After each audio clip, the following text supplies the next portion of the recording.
എന്താ വിശേഷം?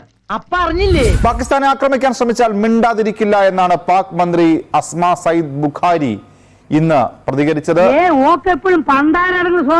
അഭിനന്ദൻ വർദ്ധമാൻ സംഭവം ഓർമ്മിപ്പിക്കുകയാണ് മന്ത്രി. അന്ന് അഭിനന്ദനെ ചായ കൊടുത്തു വിട്ടു. ഇനി വിട്ടാൽ പാക് സൈന്യത്തിന് എങ്ങനെ പ്രതികരിക്കണമെന്ന് അറിയാമെന്നും അസ്മ സയ്യിദ് ബുഖാരി പറഞ്ഞു. यकीनन और हमेशा की तरह एक बुज़दिली का मुजाहरा जो भारत करता है वो कर रहा है कि उसका इल्जाम जो है वो पाकिस्तान पे डाल रहा है और उसके बाद मैंने सुना है कुछ गिद्दड़ भपकियां भी दी जा रही हैं. ഇതൊരു മനോവൈകല്യത്തിന്റെ ശാസ്ത്രീയ നാമമാണ് ഡബിൾ പാരനോയിഡ് ആൽക്കഹോളിക് സ്കിസോफ्रेनिया. तो मैं तो सिर्फ इतना कहना चाहती हूँ कि हमारी चाय है बहुत अच्छी लेकिन हम हर दफा नहीं पिलाया करते. ये एक आधी दफा कोई मेहमान आए तो उसको चाय पिला देते हैं, लेकिन उसके बाद अगर मेहमान ज्यादा जो है वो मस्ती करने की कोशिश करे तो फिर उसको जवाब देना पाकिस्तान की फौज को, पाकिस्तान की आवाम को बहुत अच्छे से आता है. ദൂരെ ദൂരെ കടുകുപൂത്ത മഞ്ഞപ്പാടങ്ങൾ, ആപ്പിൾ പൂക്കൾ, മഞ്ഞുമലകൾ. ഈ ഭൂമിയിൽ ഒരു പാരഡൈസ്, ഒരു സ്വർഗമുണ്ടെങ്കിൽ അത് ഈ താഴ്വാരമാണ് എന്ന് നമ്മൾ പറഞ്ഞു പഠിച്ചൊരു സ്ഥലത്താണ്. പറഞ്ഞത് കേട്ടോടാ, അന്തസ് വേണോടാ, അന്തസ്. മനുഷ്യരക്തത്തിന് നടുവിൽ ഒരു പെൺകുട്ടി അനാഥം എന്ന വാക്കിന്റെ പ്രതീകം കണക്കെ പ്രിയപ്പെട്ടവരുചാരെ മൗനമായിരിക്കുന്ന ഒരു ചിത്രം ഒരിക്കൽ കൂടി ഒന്ന് കാണാനാവില്ല. ആ നിശബ്ദ വേദനയ്ക്ക് എന്തൊരാഴമാണ്. നീ നന്നാവില്ല, അത് താൻ പറഞ്ഞിട്ട് വേണോ ഞാൻ അറിയാൻ. ആ കൈകളിൽ കിടക്കുന്ന ചുവന്ന കുപ്പിവളകൾ മിണ്ടാതെ പറയുന്നുണ്ട്, 6 നാൾ മാത്രം നീണ്ടൊരു മധുവിധ മധുരം. ആർത്തുകരയാൻ പോലും പാങ്ങില്ലാത്ത പകപ്പിൽ, ആ ഇരിപ്പിൽ നിശബ്ദം നിസ്സഹായം ഇടനെഞ്ചിലൂടെ ഹൃദയത്തിന്റെ ആഴത്തിലേക്ക് വിഷം തേച്ച ഇരുമ്പാണികൾ അറഞ്ഞു കയറ്റും പോലെ കൊത്തിവലിക്കുന്നുണ്ട് ആഘാത വേദന.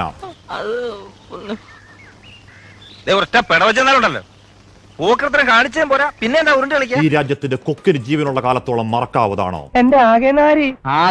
വൈധവ്യങ്ങൾ, പുത്രദുഃഖങ്ങൾ, അനാഥരായ മക്കൾ, ആ 29 പേരുടെ ജീവത്യാഗത്തിന് കാരണക്കാരായ ചെകുത്താന്റെ മക്കൾക്ക് സ്വപ്നത്തിൽ പോലും മാപ്പ് എന്ന വാക്ക് മിണ്ടാവതാണോ, പൊറുക്കാവതാണോ? ഞാൻ എങ്ങനെയെങ്കിലും ഒന്ന് ജീവിച്ചോട്ടെ. അങ്ങനെ നിങ്ങൾ ജീവിക്കാൻ ഞങ്ങൾ സമ്മതിക്കൂല. സമ്മതിക്കോ? ഇല്ല. അന്ന് പത്താൻകോട്ടിൽ, പുൽവാമയിൽ, ഉറിയിൽ, അമർനാഥിൽ, റിയാസിയിലൊക്കെ കുരുതുകൾക്ക് ശേഷം പറഞ്ഞ പോലെ അടിച്ചുവെച്ച മട്ടിലാണ് റെഡിമെയ്ഡ് പ്രതികരണം. ഞങ്ങൾക്ക് പങ്കില്ല എന്നാണ് പാകിസ്ഥാന്റെ പറച്ചിൽ. വെറും വ്യാജ വർത്താനം. അലങ്കാരം പോലെ അയൽ രാജ്യത്തിന് അനുശോചനം. ആർക്ക് വേണമടോ കൊണ്ടുപോയി പുഴുങ്ങി തിന്ന്. നിങ്ങളുടെ ആത്മാർത്ഥതയില്ലാത്ത വെറും വാക്ക് മിസ്റ്റർ ഷഹബാസ് ഷരീഫ് അഥവാ രാജ്യത്തിന്റെ പ്രധാനമന്ത്രി. സൈന്യത്തോട് നേർക്കുനേർ നിൽക്കാൻ ധൈര്യമില്ലാത്ത പേടിത്തൂറികൾ.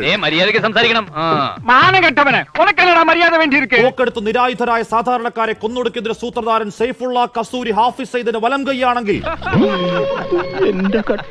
ഇന്ത്യാ വിരോധം കൊണ്ട് പിഴച്ചു പൊളിച്ച പാക് പട്ടാളത്തിന്റെ തലച്ചോറാണെങ്കിൽ, ISIയുടെ സാമന്തനാണെങ്കിൽ ഞങ്ങൾക്ക് പങ്കില്ലെന്ന പച്ചക്കള്ളം പാകിസ്ഥാനെ പോയി പള്ളി പറ. മറന്നവരാണ് നിങ്ങൾ. പരാജയത്തിൽ ഉളുപ്പില്ലാതെ മുട്ടുകുത്തി ജീവന് വേണ്ടി തണ്ടിയ മേധാവി നിയാസയെ ഞങ്ങൾ വെറുതെ വിട്ട നാണം കിട്ട ചരിത്രം. കാർഗിൽ തിരിച്ചോട്ടം, ബലാക്കോട്ടിന്റെ നീലാകാശ് നിറഞ്ഞ മിറാഷ് വിമാനങ്ങൾ, താഴെ ചാമ്പലായി ചത്തുമലച്ചു കിടന്ന ഹാഫിസ് സയ്യിദ് അടവച്ചിറക്കിയ അന്തകവിത്തുകൾ, മരണവക്താക്കൾ ഒക്കെയും മറന്നതാണെങ്കിൽ പഠിക്കുന്നില്ലെങ്കിൽ കാത്തിരിക്കുക ആവർത്തന ചരിത്രം. ചോര കൊണ്ട് അശനിവാദം. ഈ മഹാരാജ്യത്തിന്റെ പ്രതികാരം തടുക്കാൻ നിങ്ങളുടെ സൈനിക മേധാവി ഉണ്ടല്ലോ. ഇന്ത്യ വിരോധം തലക്ക് പിടിച്ച് വട്ടായൊരുത്തൻ അസീം മുനീർ, അയാളും അയാളുടെ കൂലിപ്പട്ടാളവും കുറച്ചുകൂടി മൂക്കണം. ചെറുക്കാമെങ്കിൽ ചെറുക്ക്. അവിടെ മതം തിരിഞ്ഞ് നിങ്ങൾ പാവങ്ങളെ പോയിന്റ് ബ്ലാങ്കിൽ നായാടിയെങ്കിൽ, വീണവന്റെ മതം ചെയ്യാത്ത ഞങ്ങൾ ഇന്ത്യക്കാർ രോഷത്തിൽ എരിയുന്നുണ്ടെങ്കിൽ, വിനാശകാലെ നിങ്ങൾ ചിന്തിയത് ഞങ്ങളുടെ സഹോദരങ്ങളുടെ ചോരയാണെങ്കിൽ, കസൂരിയും അയാളുടെ മാസ്റ്റർ ബ്രെയിൻ തന്തമാരും ആയുഷണ്ണി കാത്തിരുന്നോ? വരുന്നുണ്ട് നിന്റെയൊക്കെ അണ്ണാക്കിലേക്ക് റഫാൽ മിറാഷ് തീർക്കുന്ന വെടിക്കെട്ട്.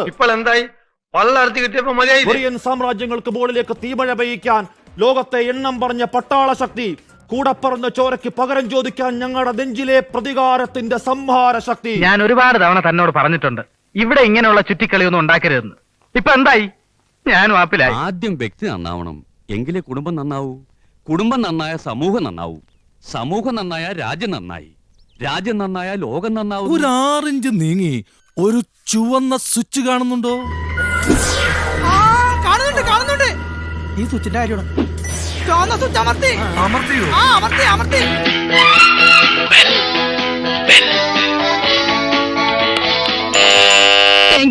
ഈ ഉപകാരം മറന്നാലും ഞാൻ മരിക്കില്ല. ഇതൊക്കെ എന്ത്? അപ്പോ നാളെ നേരത്തെ തന്നെ ഇങ്ങോട്ട് എത്തണം കേട്ടോ. ശരി.